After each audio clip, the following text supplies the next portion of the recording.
rather ill on the Sunday there and unable to take part. But I don't know, they were talking about taking the Triumph-powered machine out rather than the R6 one. Maybe I didn't hear it when they left for the warm-up lab. No. Lab and listen out now as the red lights are on and away we go. Oh boy, that hooks up beautifully. Oh, right, Bailey, they had trouble getting off the line with that thing. Lambert's away very well indeed too. He's looking for the inside pass on the F1 outfits, but Bayers and Fox, it's going to lead round Richie for the first time. Right, Bailey do slot into second with Lambert right behind him. And you just know that Greg, with one of the Andys on board, is going to be looking to dive down the inside of Wilson, where the more nimble F2 comes into play.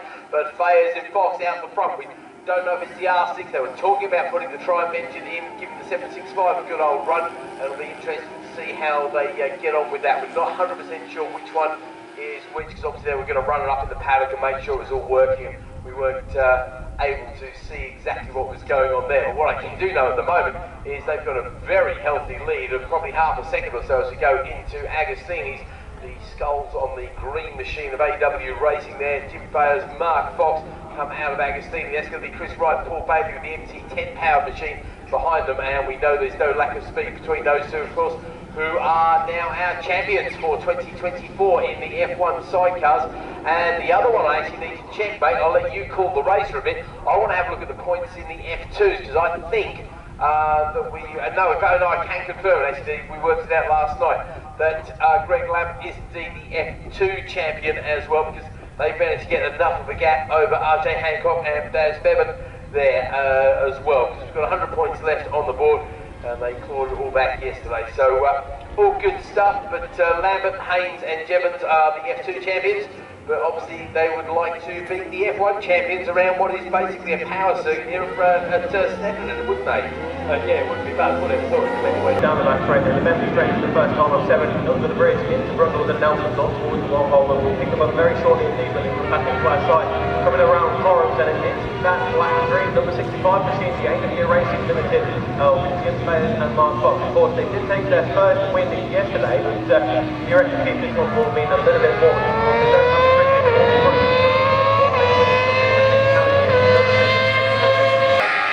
Absolutely, it is, as you say, very difficult to lead from the front. Well, might be not leading from the front for too long though, because look at Wright Bailey, they're coming close. They made that pretty average start there, but they're only 4/10 of a second behind as they come across the line for the first time. And a couple of seconds back, it's Lambert and Haynes, Pottinger and Dodd move up into third of the F1 outfits, fourth place overall for them, but they're just 3/10 of a second behind Lambert and Haynes, so maybe the extra power will hope and punch past.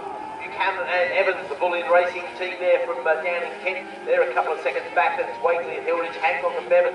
Not a great start for those guys. They're running third at the moment, so not too shabby. Then Saunders and Spies behind them. It's Alton Lawrence and Frankie Muldoon in the chair, running fifth of the F1 Sidecars. And of course, now we're calling fifth in the F1 Sidecars, and we mean actually fifth, don't we? We don't actually mean fifth with minus a couple of people who aren't eligible for points. Everybody out there today is eligible for points. Let's see, Josh. It's the Petman Moss. They blow up another engine yesterday. I did hear somebody detonated another R6 engine. Another one? Yeah, another one. Surely not. The scrap bin at Camberwell Park was full of R6 engines, basically, wasn't it? We saw Luke Williams destroy 3 of them. I think. We saw him Saturday morning. It was on his 3rd engine. Sidecar racing is not cheap, is it?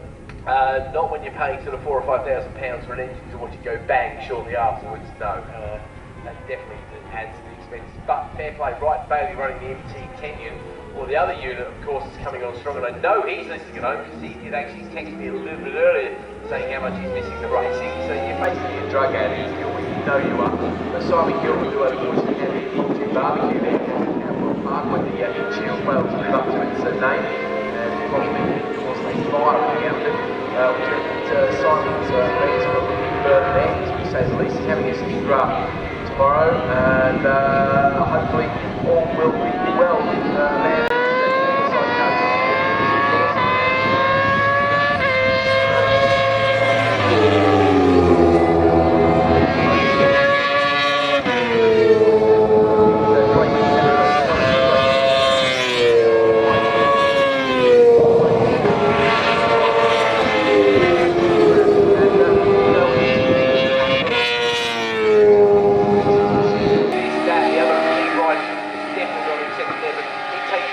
level. He machined, look at the ride sidecar machines.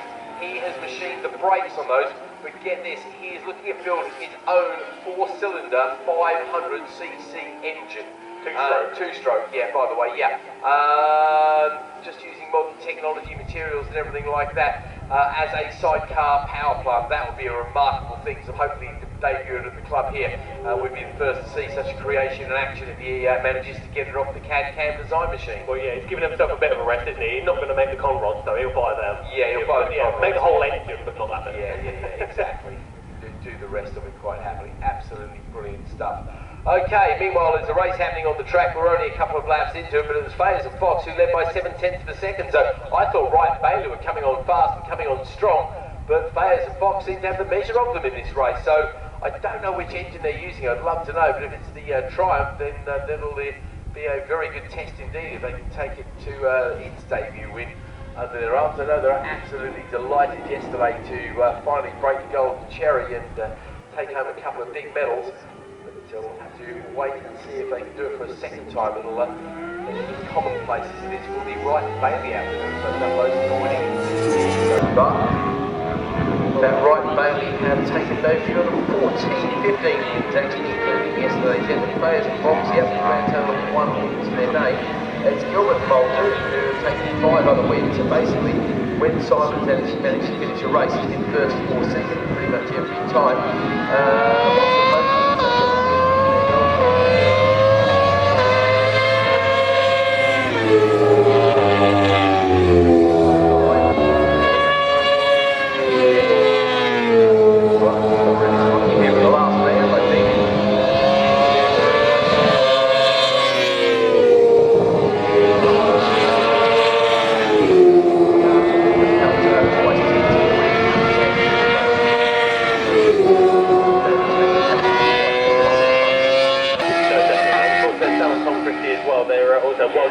Runners as well, you know, fighting with the likes of Tonelli and Emmanuel Clement. But you mentioned that it was either the Triumph or the Yamaha R6 that were Mark Fayers and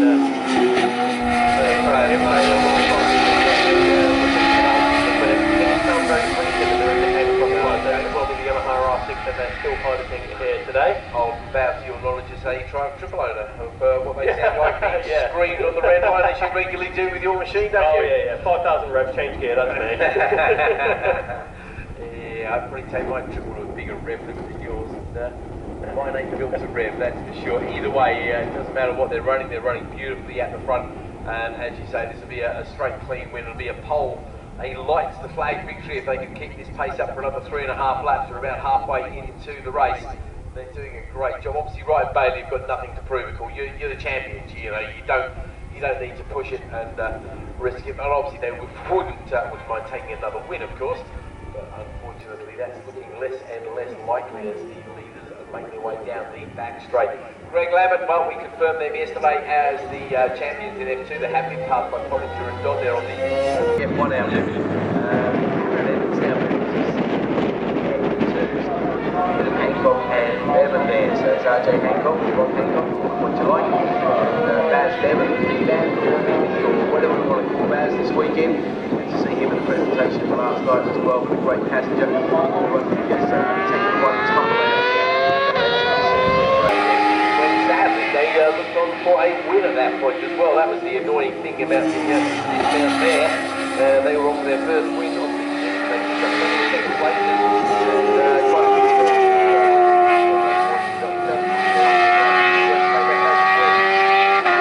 However, have had a couple of wins to their name. And those guys have been kept busy doing things like the Manx as a preview to doing the TT next year as well. So,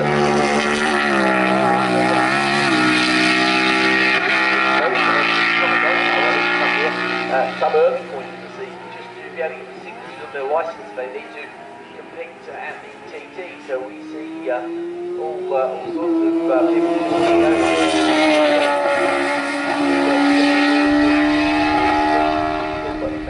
Handler sidecar, so the difference between Snetterton and the TT is just a little bit different, really. See, I thought they were quite similar. Yeah, and what do you do when the other eye opens? Yeah. But yeah, so a little bit strange there. Of course, earlier on this year we saw 7-time world champion Tim Reed.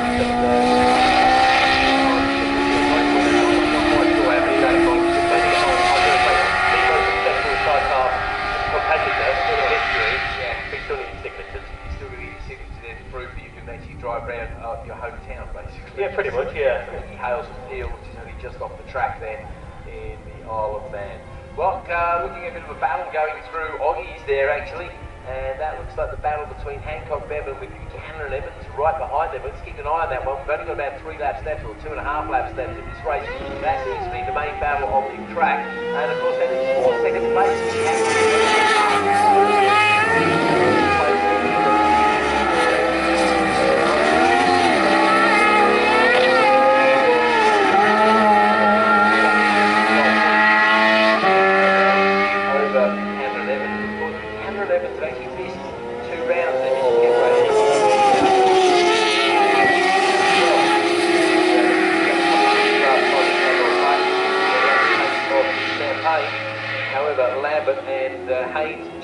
They play beautiful patterns in their caravans, and also Greg Levin, who runs the Sidecars up there in Middlesbrough, Teesside Autodrome, as he goes across the line. If you're interested in being a driver for the place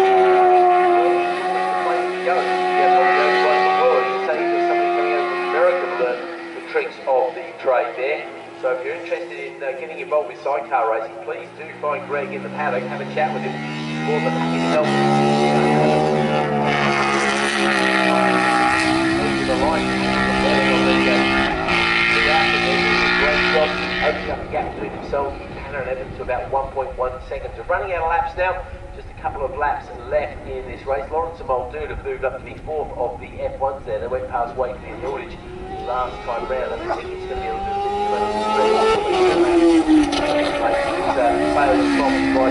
so yeah, the first and second are well and truly up the road somewhere.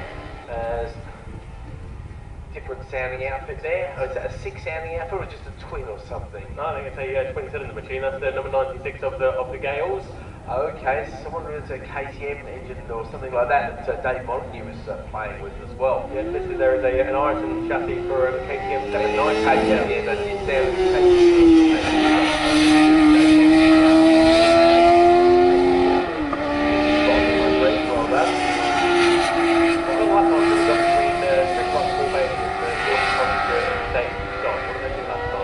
Okay, last time round it was 209.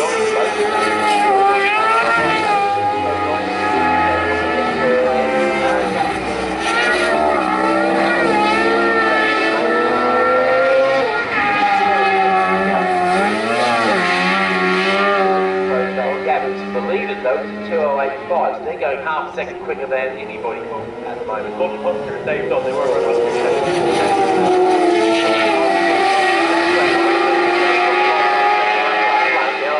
on the timing screen and also on the circuit as well. But here comes the Chris Wright and Paul Bailey with Gordon Pottinger and Dave Dodd, and that's around about a second and a half or so. 1.3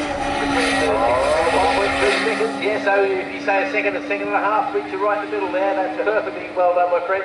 So yeah, you're right, all of a sudden Pottinger and Dodd do a PB there, and that PB is around about a second quicker than Wright and Bailey, so all of a sudden Chris and Paul might have a little bit of a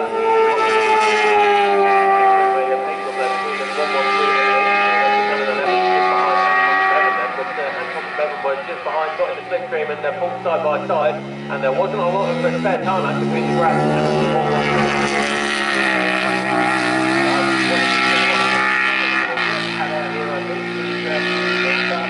Pottinger and Dodd. I think they're going to be right on their backside as they come out of Agostini's. But again, we know there's no radio communication allowed, but we do wonder if there's some sort of signalling, because obviously it's very easy for the passenger to have a bit of a look around, a little bit more difficult for the driver who's leant forward there. They don't have mirrors on these suckers either. So Pottinger and Dodd, British Championship runners, they're not eligible for points or prizes, the former champions, but they would love to pull one over on the current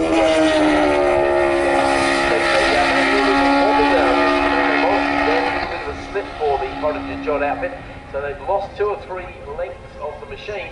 So that could be the advantage that Wright and Bailey will need to lead them through the Rundle-Nelson section, through the bomb hole, where it becomes very difficult to pass. And obviously, with sidecars, they're very wide as well. So all of a sudden, that last corner becomes very difficult to pass in. Obviously, the guys here trying to do that.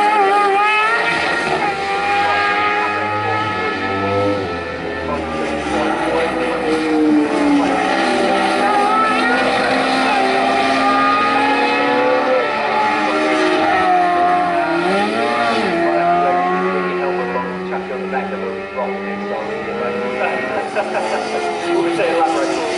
Yeah, right, well, mate, well, yeah, I brought it in for bagger racing. The next thing is that we're going to have baggers now, aren't we? Anyway, baggers and spots, well,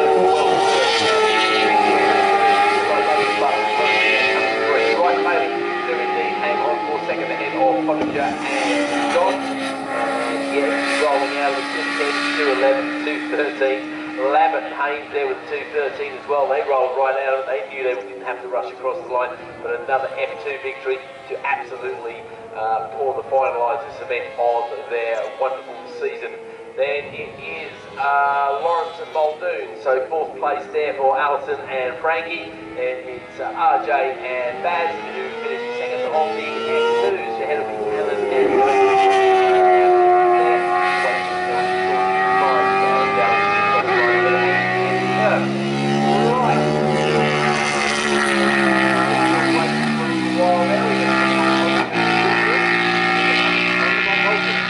favourite classes with very good reason indeed. And we've seen some great racing, the Ultras, over the years, haven't we? It's a relatively new class, but we've seen a lot of action.